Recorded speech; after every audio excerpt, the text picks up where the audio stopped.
고린도전서 8장에서 10장 말씀은 우상 숭배와 관련된 문제들을 다루고 있습니다. 그 중에서 8장은 우상에게 제사한 음식을 먹는 것과 관련해서 고린도 교인들이 붙들고 있어야 할 핵심적인 기준이 무엇인가를 가르치는 말씀입니다. 먼저 바울은 우상의 제물에 관해서 그리스도인들이 가지고 있어야 될 기본 지식을 이야기합니다. 4절에서 바울은 우상은 아무것도 아니다라고 가르칩니다. 사람들은 하늘이나 땅에 많은 신들이 있다라고 생각을 하지요. 어떤 사람들은 하나님을 그런 신들 중에 하나라고 보기도 합니다. 하지만 이 세상에서 유일하게 참된 신은 여호와 하나님 뿐입니다. 다른 나머지 모든 신들은 사람들이 만들어낸 가짜 신에 불과합니다. 가짜 신이라는 것은 신에 대한 말은 있지만 그 실체는 없다는 것이죠. 구약시대에 보면 바알이라든지 아세라라고 하는 그런 신들이 있었지만 그건 사람들이 만들어낸 것이기 때문에 말은 아세라, 바알 이런 말들이 있지만 실체는 없다는 겁니다. 그런 우상에게 바친 제물이기 때문에 그 제물을 먹는다고 해서 부정을 탄다거나 아니면 그 제물에 악마적 요소가 포함되어서 그것을 먹는 사람들을 해친다거나 곤란하게 하는 일들은 일어나지를 않습니다. 다시 말해서 그리스도인들이 우상에게 제사한 제물을 먹는다고 해서 그것이 신앙에 해를 가하거나 또는 그 영혼에 해를 가하는 그런 일은 없다는 것이지요. 이것이 그리스도인들이 우상과 그 제물에 대해서 기본적으로 가지고 있어야 될 지식입니다. 그리고 우리는 이 지식에 근거해서 우리의 생활을 꾸려가면 되는 것이지요. 그런데 고린도 교회 안에는 우상의 제물과 관련해서 참된 지식을 갖지 못한 성도들도 있었습니다. 이 사람들은 이전에 우상을 숭배하던 사람들이었는데 그들에게 있어서 우상 숭배는 아주 중요한 문제였습니다. 그들도 우상이 아무것도 아니라는 것을 알고는 있었지만 그렇다고 해서 우상 숭배가 아무것도 아닌 것도 아니고 또 우상에게 제사한 그 음식을 먹는 것도 괜찮은 것이다라는 그런 생각을 하지는 못했습니다. 우상에게 제사한 음식을 먹는 것은 우상 숭배에 동참하는 것이라는 그런 생각을 가지고 있었습니다.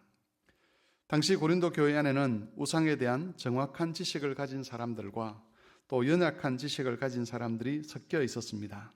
문제는 나는 온전한 지식을 가졌다라고 주장하는 사람들이 별 생각 없이 우상에게 제사한 음식을 먹었고 또 우상 섬긴 자들과 교제를 나누는 그런 일들 때문에 연약한 지식을 가진 사람들이 시험에 들었다는 겁니다.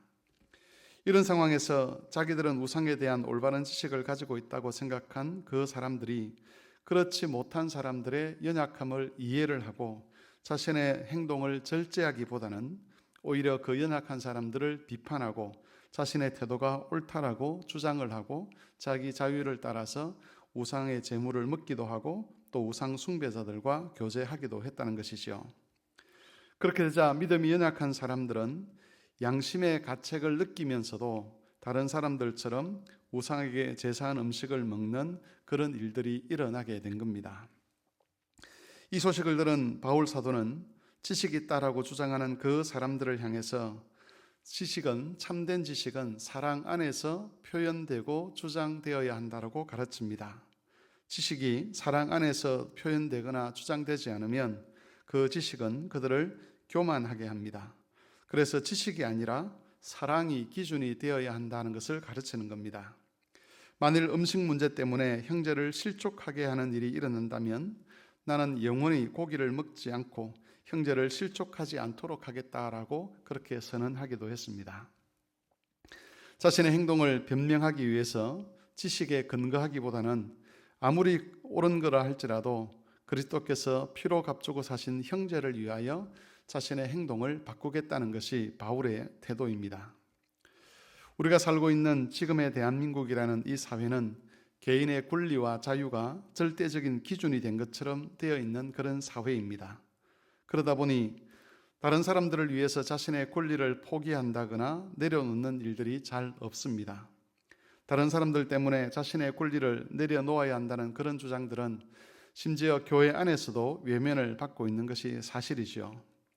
이런 시대를 살면서 고린도전서 8장에 가르침은 자신의 권리가 절대적인 기준이 된 이 세상의 풍조가 하나님의 뜻과는 맞지 않는 것임을 우리에게 가르쳐주고 있습니다. 우리는 자기의 권리가 아니라 하나님 앞에서 연약한 형제를 세우는 것을 기준으로 삼고 살아야 합니다. 그것이 바로 십자가를 지신 그리스도를 따르는 길입니다.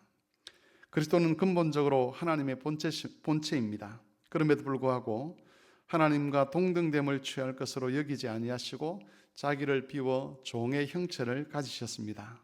다시 말해서 하나님으로서의 권리와 자유를 내려놓으신 것입니다. 그리고 그로 인해서 우리는 하나님의 자녀가 되었고 모든 구원의 은혜를 얻게 되었습니다. 만일 우리가 자기 권리를 주장하면서 형제들을 시험에 들게 한다면 그것은 자기를 비워 종의 형체를 가지시고 우리를 구원하신 그 그리스도의 구원을 부정하는 것이나 다름이 없습니다. 그러므로 우리도 그리스도처럼 다른 이들을 위해서 기꺼이 자신의 권리를 포기할 줄 알아야 하는 것이지요. 연약한 형제들이 시험에 들지 않도록 하기 위해서 또 온전한 믿음의 자리에 이르도록 하기 위해서 참아주기도 하고 기다려주기도 해야 하는 것입니다. 내가 알고 있는 지식 안에서는 이게 괜찮은 것이다 라고 주장하면서 다른 사람들이 어떻게 되든지 상관없이 나는 내 신앙만 챙기면 된다라고 생각하는 이런 사고방식은 그리스도의 구원과 맞지 않는 사고방식입니다. 하나님께서 우리에게 자유도 주시고 권리도 주셨지만 그 자유와 권리는 다른 사람들과 더불어 살아가면서 누려가야 될 그런 은혜이지 내가 내 마음대로 해도 된다라고 하나님께서 그냥 무한정으로 우리에게 주신 그런 자유와 권리는 아니라는 겁니다. 예수께서 자신의 몸된 교회와 그리고 그 교회에 속한 성도들을 위해서 기꺼이 하나님과 동등됨을 취할 것으로 여기지 아니하시고 자기를 비워 종의 형체를 가지신 것처럼 우리도 다른 사람을 위해서 또 교회를 위해서 하나님이 우리에게 주신 권리와 자유를 내려놓을 줄 알아야 하는 것입니다. 오늘도 이 기준을 따라서 주께서 기뻐하시는 바를 따라 살아가시기를 바랍니다. 그리하여서 우리가 받은 자유와 권리를 하나님께 드림으로 더욱더 온전한 하나님과의 관계를 맺어가고 또 주의 몸된 교회를 세워가는 그런 성도들이 되실 수 있기를 바랍니다.